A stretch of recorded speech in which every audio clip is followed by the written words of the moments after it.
He said, he said,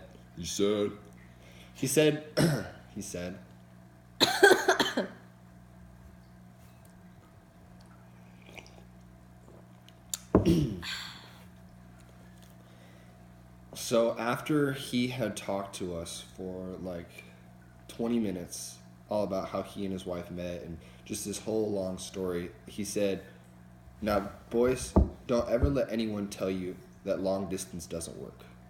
And over the radio was one word, Sabrina. It was our camp radios, and it was just out of nowhere. No other explanation. It was someone from camp calling for her. They were across the lake from the camp. So it's amazing that the radio got through to their radio. Yeah.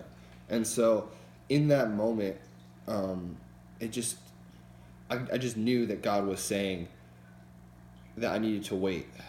I needed to make sure that I knew what God wanted me to do 100%. That there was a clear sign, just unmistakable, that God was calling me to one or the other. And so I waited, and I took a step back, and I prayed about it. And as camp came to a close, I didn't know where I was going to go. I didn't know what I was going to do, but I was waiting for God, and I wasn't going to take another step until God showed me. A couple weeks later, she texted me, and she's like, hey, has God said anything yet? And I was like, well, no, not yet. And she told me that her stepdad had suggested that I do what Gideon did. And so I was like, okay, that's cool. I'm down for that. And I asked her what should my fleece be. I was thinking like metaphorically a call from Southern or Southwestern or a big scholarship. And she's like, well, you could use a sock or like a scarf or something. And I was like, oh, okay, you want me to do exactly what Gideon did. And so I grabbed a wool sock and I put it out on my porch. And I prayed, God, if you want me to go to Southern, I pray that the sock will be wet and the porch will be dry when I wake up. And I slept like hardly at all that night. I had no idea what he was going to do. I was asking something just gigantic from God. I was asking a miracle from God. And when I woke up in the morning, I went out and I checked the porch, and the sock was wet and the porch was dry. And God was unmistakably calling me to Southern. But like Gideon did, he checked the fleece and wool, or the fleece twice. And so I did it twice. I put the sock back out. I prayed that the next night that it would be reverse. I woke back up and both were wet. I was like, God, you know you're a confusing dude. But I went back to sleep and woke back up. One was wet and one was dry. God performed a miracle in my life. He called me to Southern in the way that he called Gideon, a biblical character, to do his will. And so the fact that like God has influenced and led our relationship in that way is just amazing. It's ridiculous to me that he cares that much for me and for us. And so it just blows my mind. So then I guess what's next is the proposal story. Yes. We talked about marriage throughout our relationship. We were serious, and so we thought that it was something that we definitely wanted to do, just figuring out the timing of it, because our graduation dates are different, and then depending on where we go to master's, there were a lot of factors. And so we finally talked it out and figured out the general time that we wanted to get married, and so it was up to me to ask the question. I looked everywhere for the perfect ring, and it took me a long, long time to find it. She wanted rose gold, which is really hard to find at an affordable price, but I left it in the hands of God. And just when I had given up and explained to her that I couldn't find any and I wouldn't be able to find any, I go to one more place, and God just had the perfect ring sitting there for me. And it was just amazing. It was God. Then a couple weeks later, I planned a backpacking trip for us to go to. Had some friends with us, and we hiked up to the spot. It was confusing getting there. The directions were awful. So there's always bumps in a proposal story. It's just like to remind you that it's real life and it's not a fairy tale, but it is a fairy tale. We were on top in North Carolina at Sam's Knob, on top of the knob. So it's super cold, really, really windy, slightly miserable, but it was a gorgeous view. Yeah. Gorgeous, just gorgeous. It was nice. So some of our friends got lost, and I hiked back down. Took about an hour looking for them, and then I couldn't find them, so I hiked back, which took about another hour. On my way back, I heard them yell for me, and I walked back like quarter mile, found them, then we got back up to the mountain.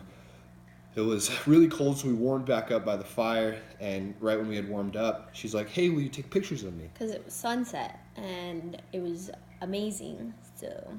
It was so pretty. It was, God hand-painted that sunset for us. And so I start taking pictures of her, and in my mind, I was like, okay, this is it. This is the moment. And so I look over at my friends, and I give them the signal. And they come over, and I'm like, hey, will you guys take pictures of us? Will you take pictures with me? And I go and grab the ring, nervous that she was going to see me grabbing it. It took me so long to pull it out of my bag. It was ridiculous. I didn't. And so I go and I get the ring, and we're taking pictures. And then I look at her, and I grab her hands, and I'm like, Babu, I love you so much. And I get down on one knee, and I ask her to marry me. It's very simple, but it was like perfect for us because it was like outdoors, sunset. She said yes. I did say yes. She said yes. I said yes. She said yes. Yes. And it was just perfect for us. It was great. Perfect. God definitely blessed. So now we're planning our wedding. It's amazing and exciting and stressful. Yes. But there's so many details. We put it in the hands of God. Yeah. And one of the things that we're trying to figure out is the photographer. Caressa Manley is doing a giveaway, and part of that is telling the story. And so it's honestly a blessing to be telling our story. Mm-hmm. It's a testimony to what God has done in our lives, in our relationship, and just like that He's poured out His love and just guided us every step of the way. So one, it's a joy to be able to tell our story, and just everything that's happened. It's going to be in New Mexico. Yes. So most August of my 4th. Family lives in Texas. Most of his family lives in New Mexico. We're actually having 2 weddings. The bigger one is in New Mexico, where most of the people will be going, and then a smaller one in Texas because we've each grown up in each place for quite a long time. We've been there quite a long time, so we know a lot of the church people and have friends there, so we want everyone to be able to come as possible. And yes, like you said, August 4th is when we're getting married, so we have about 8 months to prepare and figure things out. In selecting a photographer, this is like one of the most important days that we're going to experience. And so we want somebody that's going to be able to capture it in its glory, in every amazing, meaningful moment that it is. And we know that Caressa is going to be able to do a good job. We've seen the work that she's done at weddings. And we actually met her at summer camp at Camp Yorktown Bay, where we met, where we started dating, where God told me, you know, to wait for His sign. And so it's cool to have that Camp Yorktown Bay connection. And it's cool to hopefully have a photographer that knows us both a little bit. True. And that's important. Knows like kind of the background of our story. And we've seen in Caressa, like through her photography and social media and stuff, that she's just super passionate about what she does.